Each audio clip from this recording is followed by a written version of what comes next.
দর্শক, আমাদের সাথে আছেন জাতীয় দলের সাবেক অধিনায়ক এবং সফলতম দল এখনো পর্যন্ত বিপিএল এর রংপুর রাইডার্সের অ্যাসিস্ট্যান্ট কোচ, সহকারী কোচের দায়িত্বে আছেন তিনি, সবাই তাকে চেনেন। আশরাফুল, মোহাম্মদ আশরাফুল আছেন আমাদের সাথে।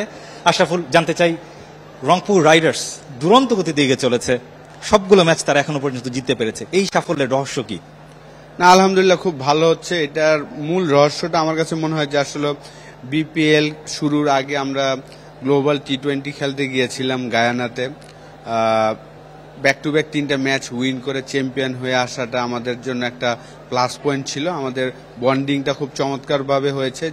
সেখানে আমাদের প্রায় 6 জন ক্রিকেটার ছিলেন বাংলাদেশি, যারা বিপিএল এ আমাদের এই রংপুর রাইডার্সের হয়ে খেলছেন, এবং কোচিং স্টাফে আমি এবং মিকি আর 2 জনই ছিলাম। তো সেই জায়গায় আমাদের বন্ডিংটা খুব ভালো হচ্ছে, এবং আমরা যাদেরই অকশনে নেওয়ার চেষ্টা করেছিলাম, যে যারা ডোমেস্টিক ক্রিকেটে পারফর্ম করে, ওই ধরনের প্লেয়ারদেরই আমরা অপরচুনিটি দিব যাদের ফিউচার আছে, বাংলাদেশে সার্ভিস দিতে পারবে।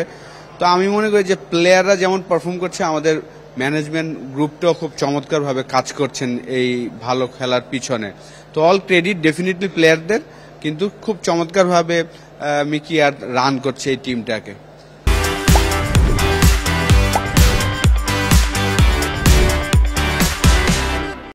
এই দলটার শক্তির জায়গাটা আপনার কাছে কি মনে হয়, যদি দলগত পারফরমেন্সের জায়গাটা থেকে বা টিম ম্যানেজমেন্টের বাইরের বিষয়টা যদি?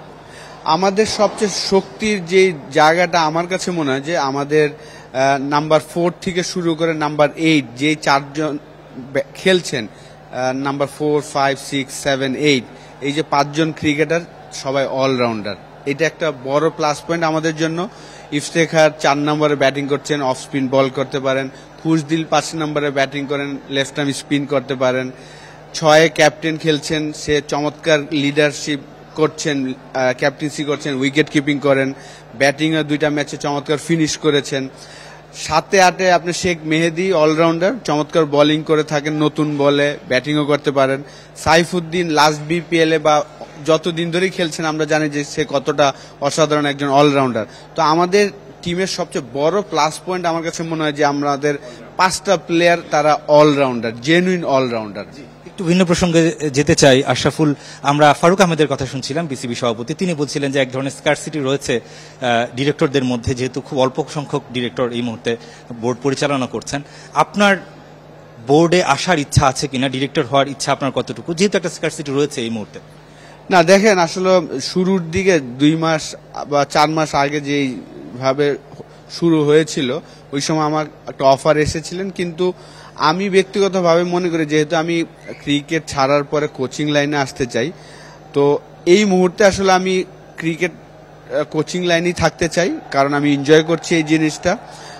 বোর্ড ডাইরেক্টর বা অন্য যেই কাজগুলো, এগুলা হয়তো বা বেঁচে থাকলে হয়তো শেষের দিকে করতে চাই। এরকম অনেক ক্রিকেটারকে, সাবেক ক্রিকেটারকে দেখেছি যারা ডিরেক্টর পাশাপাশি, যদি সুজন ভাইয়ের কথাই বলি, তিনিও কোচিং করিয়েছেন, ডিরেক্টরও ছিলেন। সেই ধরনের মানে একাধিক কাজ একসাথে করার? না, এইটা একদমই আমার ইচ্ছা নাই। আমি যেহেতু কোচিং এ এসেছি, লাস্ট 3 মাস ধরেই আসলে আমি কোচিং করাচ্ছি।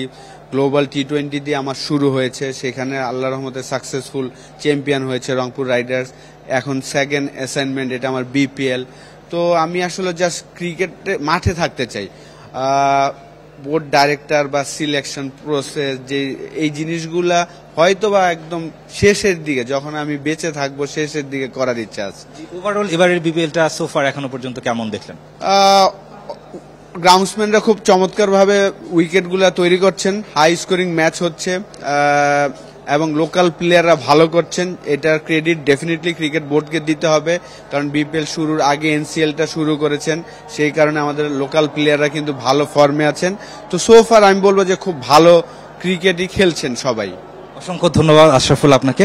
দর্শক, আশরাফুলের কথা শুনছিলেন, এবং এখান থেকে আমার মনে হয় এবারের বিপিএলটা একটা নতুন ধারা তৈরি করছে, অন্তত ব্যাটারদের ক্ষেত্রে। এখান থেকে অনেকগুলো টি-20 ব্যাটার উঠে আসবে, সেই প্রত্যাশা সবাই করছে। সিলেট থেকে রেদওয়ান শোয়েব, চ্যানেল 24।